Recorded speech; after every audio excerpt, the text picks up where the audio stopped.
Disneyland in Anaheim is the only resort that Walt Disney truly walked upon, and in that time, the area was nothing but endless fields of orange trees. The land bought by Walt would give them a lot of space to develop in the coming decades. Some years later, everything around Disneyland was already very well developed, but offered products that Disney wanted nothing to do with, such as alcohol. Today, Disneyland is very compact and doesn't have much space to expand into. Because of this, a new proposal was developed, and that is our topic today.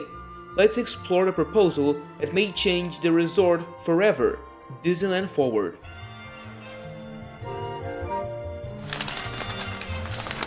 Oh boy! Before we begin, we now have YouTube memberships. So, if you want to support the channel even more, make sure to become a member and receive great perks while doing so, such as these adorable emojis. Let's move on into the video. As I said in the intro, no land to expand is one of the main problems surrounding Disneyland. This doesn't happen in Walt Disney World, nor Disneyland Paris for that matter. The resort that also has a similar problem would be Tokyo Disneyland. Tokyo is in a very similar situation as Disneyland, and that's why the solution is also something quite similar to what's happening in the Japanese resort. You see, at this very moment, there's a huge expansion project being built in Tokyo Disney Sea with the name of Fantasy Springs. The $2.3 billion expansion to the park will see the creation of 3 new mini-lands, themed to the fantastical world of Frozen, Peter Pan, and Tangled. A new hotel overseeing this whole land is also under construction. Now, why is this expansion so important and relevant for the Disneyland Resort in Anaheim, California? Well, seeing that Tokyo was in a very similar situation, they had to use already developed land, in this case, what was parking space.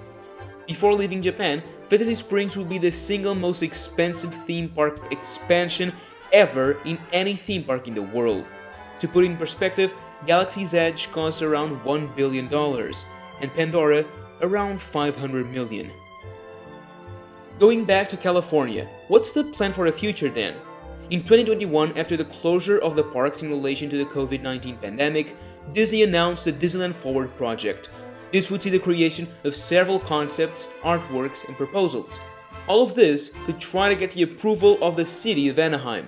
And like Disney World, Disneyland can't just build what they want when they want. It has to go through a series of approvals from the city. At the base of it all, Disneyland Forward wants to grant Disney the permission to build several new expansions, hotels, and shopping, which would loosen the restrictions the city put in place in the 90s. Of course, to get the city on their side, all those concepts and proposals were created. So, let's take a look at them, shall we? Let's start with this overview map that shows all of the resort and the land owned by Disney. Currently, you have the Disneyland Park, Disney California Adventure, Downtown Disney, the shopping area, and then there are 3 hotels. A lot of the land is being used as parking, and that's no good. A lot of the parking would be converted into new experiences, and that starts right here where a possible Disneyland Park expansion could take place. This would be very similar to Fantasy Springs in Tokyo, as you'd pass under or over a street to get to the other land. In terms of what could be found here, it's easy to lose sight of the scale, as this expansion pad is quite big, about 9 hectares to be more precise, which compared to Galaxy's Edge 5.5 really puts things in a new perspective. I get it that you want to go into specifics, so let's take a look at this very blue sky concept and talk about many possibilities. And the biggest example of what could be found here is, as I said, Fantasy Springs or something similar to it. By looking at this one, there are many elements that I can spot, such as the world of Frozen, with Arendelle here, the castle, and the snowy mountains that would probably house a new version of Frozen Ever After. Here is something similar to the Tangled Miniland from that same project, as well as the Peter Pan one.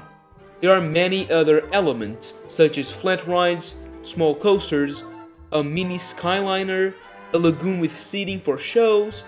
There are just so many possibilities and fun attractions in this concept. As you can see, this is all very blue sky, and it's possible that the end product will be very different. But still, if Disney added it in the concept, it is to give the public an idea of the possibilities. So let's move on to California Adventure. Before entering the park, you'd pass through a new and more open downtown Disney. Then, after entering, you're greeted by what seems to be a Wakanda-themed land, with a huge panther on top of the mountains. This would most likely be a new attraction, as you can clearly see the paths leading to the entrance. Then, you would enter what seems to be a new version of Pandora, the world of Avatar, with the flying mountains and the big show building on the left. Something that I find very funny about this is the huge wall they put on the ride to hide the Paradise Pier Hotel. Moving on, there is the last Miniland, which could be a new take on Expedition Everest and the Asia land of Animal Kingdom, with the Rapids ride, which is quite odd since California Adventure already has Grizzly River Run and Disneyland the Matterhorn bobsleds.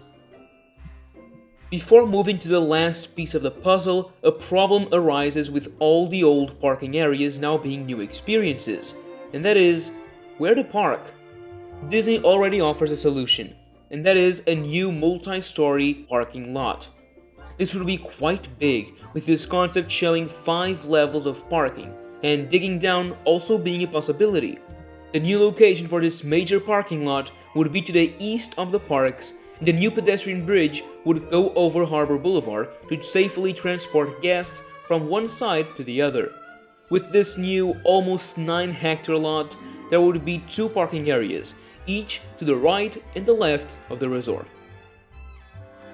Let's now move to the last piece of the puzzle, and that is the huge 30-hectare or 75-acre Toy Story parking lot. With the incredible increase of capacity in the lot we just talked about, this one would become available for the development of a lot of amazing new projects. According to the concepts by Disney, this could become a mix of shopping and entertainment areas, very similar to Disney World's Disney Springs or Shanghai's Disney Town.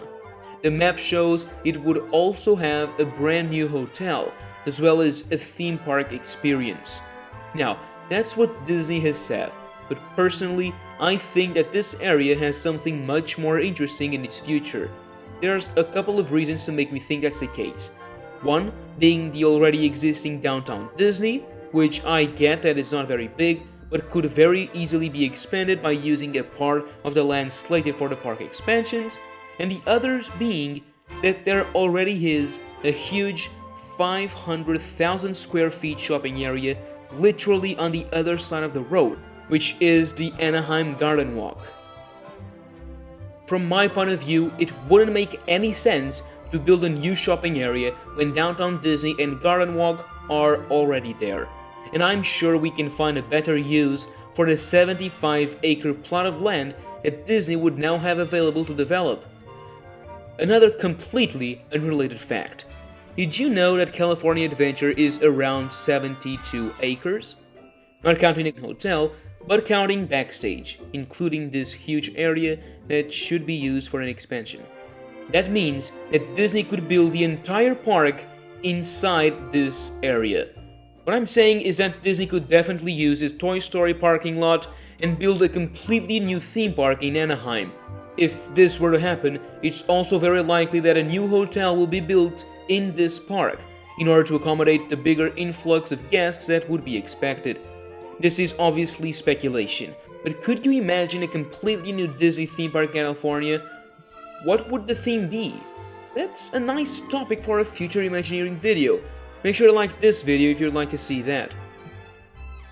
Well, that might be a little too much wishful thinking on my part, but it sure is a possibility.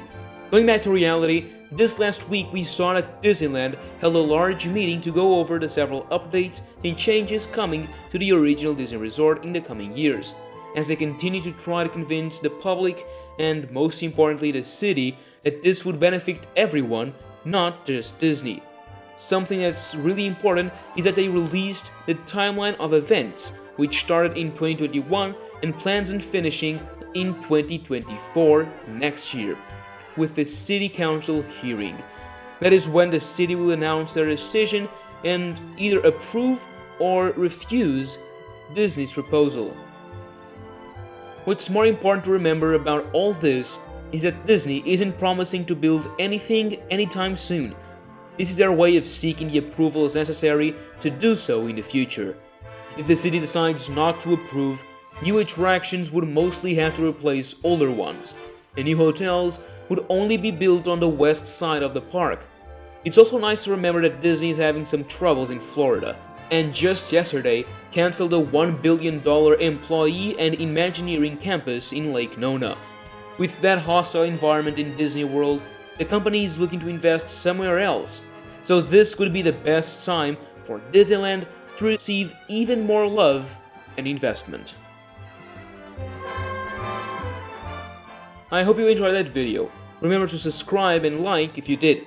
You can find us on Twitter and Discord. Links are in the description. And now, as always, that's a wrap.